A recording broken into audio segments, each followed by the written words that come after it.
ನೆರೆಯ ತಮಿಳುನಾಡಿನಲ್ಲಿ ಶಿಕ್ಷಣ ಕ್ಷೇತ್ರಕ್ಕೆ ಸಂಬಂಧಿಸಿದಂತೆ ಅತ್ಯಂತ ದಿಟ್ಟ ನಿರ್ಧಾರವೊಂದನ್ನು ಕೈಗೊಳ್ಳಲಾಗಿದೆ. ಖಾಸಗಿ ಶಾಲೆಗಳು ನಿಗದಿಗಿಂತ ಅಧಿಕ ಶುಲ್ಕವನ್ನ ಪಡೆದರೆ ಆ ಶಾಲೆಯ ಮಾನ್ಯತೆಯನ್ನೇ ರದ್ದು ಮಾಡುವುದು ಹಾಗೂ ಪ್ರತಿಯೊಂದು ಶಾಲೆಯಲ್ಲೂ ಶುಲ್ಕ ಪಟ್ಟಿಯನ್ನು ಕಡ್ಡಾಯವಾಗಿ ಪ್ರದರ್ಶಿಸಬೇಕೆಂದು ತಮಿಳುನಾಡಿನ ನೂತನ ಮುಖ್ಯಮಂತ್ರಿ ನಟ ವಿಜಯನ್ ಆದೇಶಿಸಿದ್ದಾರೆ.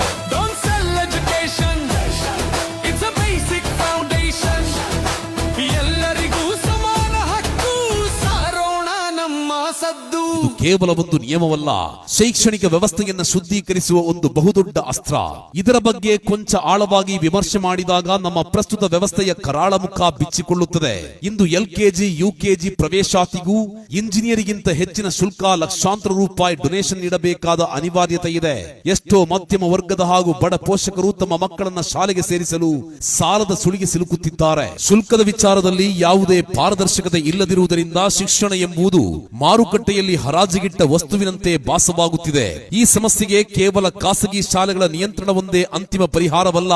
ಇದರ ಜೊತೆಗೆ ನಮ್ಮ ಸರ್ಕಾರಿ, ವಿಶೇಷವಾಗಿ ಕನ್ನಡ ಮಾಧ್ಯಮ ಶಾಲೆಗಳನ್ನು ಸಬಲೀಕರಣಗೊಳಿಸುವುದು ಮತ್ತು ಉಳಿಸಿ ಬೆಳೆಸುವುದು ಅತ್ಯಂತ ಅವಶ್ಯಕ. ನಮ್ಮದೇ ನೆಲದ ಶಾಲೆಗಳಲ್ಲಿ ಅತ್ಯುತ್ತಮ ಮೂಲಭೂತ ಸೌಕರ್ಯ ಹಾಗೂ ಗುಣಮಟ್ಟದ ಶಿಕ್ಷಣ ಸಿಗುವಂತಾದರೆ ಪೋಷಕರು ಲಕ್ಷಾಂತರ ಸುರಿದು ಖಾಸಗಿ ಶಾಲೆಗಳ ಮೊರೆ ಹೋಗುವ ಪ್ರಮೇಯವೇ ಬರುವುದಿಲ್ಲ. ಒಂದು ನಾಡು, ಒಂದು ಸಮಾಜ ಎತ್ತರಕ್ಕೆ ಬೆಳೆಯಬೇಕಾದರೆ ಅಲ್ಲಿ ಶಿಕ್ಷಣ ಎನ್ನುವುದು ಮೂಲಭೂತ ಹಕ್ಕಾಗಿರಬೇಕು ವಿನಃ ಎಂದಿಗೂ ಮಾರಾಟದ ವಸ್ತು ಆಗಬಾರದು. ಪ್ರತಿಯೊಂದು ಮಗುವಿಗೂ ಜಾತಿ, ಧರ್ಮ, ಅಂತಸ್ತಿನ ಹಂಗಿಲ್ಲದೆ ಸಮಾನ ಮತ್ತು ಗುಣಮಟ್ಟದ ಶಿಕ್ಷಣ ಸಿಗುವಂತಾದಾಗ ಮಾತ್ರ ನೈಜ ಪ್ರತಿಭೆಗಳು ಹೊರಹೊಮ್ಮಲು ಸಾಧ್ಯ. ತಮಿಳುನಾಡು ಮುಖ್ಯಮಂತ್ರಿಯವರ ಈ ಕಠಿಣ ಹೆಜ್ಜೆ ಶಿಕ್ಷಣದ ಹೆಸರಿನಲ್ಲಿ ನಡೆಯುತ್ತಿರುವ ಸುಲಿಗೆಗೆ ಬ್ರೇಕ್ ಹಾಕುವ ನಿಟ್ಟಿನಲ್ಲಿ ಒಂದು ಅತ್ಯುತ್ತಮ ಆರಂಭ. ನಮ್ಮ ಕರ್ನಾಟಕದಲ್ಲಿ ಈಗ ಹೊಸದಾಗಿ ಅಸ್ತಿತ್ವಕ್ಕೆ ಬರುತ್ತಿರುವ ಮಾನ್ಯ DK ಶಿವಕುಮಾರ್ ನೇತೃತ್ವದ ಸರ್ಕಾರ ನಮ್ಮ ರಾಜ್ಯದಲ್ಲೂ ಇಂತಹದೇ ಕಠಿಣ ನಿಯಮವನ್ನ ಜಾರಿಗೊಳಿಸಬಹುದೇ? ಈ ಬಗ್ಗೆ ನಿಮ್ಮ ಅಭಿಪ್ರಾಯವೇನು? ಕಮೆಂಟ್ ಮಾಡಿ ತಿಳಿಸಿ. ಹೈಟೆಕ್ ಬೇಕು ಅಂತ ಹೇಳ್ತೀರಲ್ಲ, ಸರ್ಕಾರಕ್ಕೆ ಒಂದು ಮಾತು, ನಮ್ಮ ಸರ್ಕಾರಿ ಸ್ಕೂಲ್ ಇವಾಗಲೇ ಬೇಕು. Digital touch, smart board, high speed internet, computer labs ತಗೊಂಡು ಬನ್ನಿ. ಸರ್ಕಾರಿ ಶಾಲೆಯ ಮಕ್ಕಳು ಕೂಡ ಗ್ಲೋಬಲ್ ಲೆವೆಲ್ಗೆ ರೆಡಿ ಬನ್ನಿ.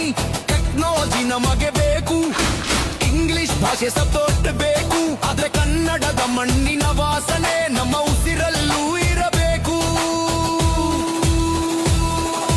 ತಾರತಮ್ಯದ ಗೋಡೆ ಒಡೆಯಿರಿ, ಸಮಾನತೆಯ ಹಾದಿ ತುಳಿಯಿರಿ.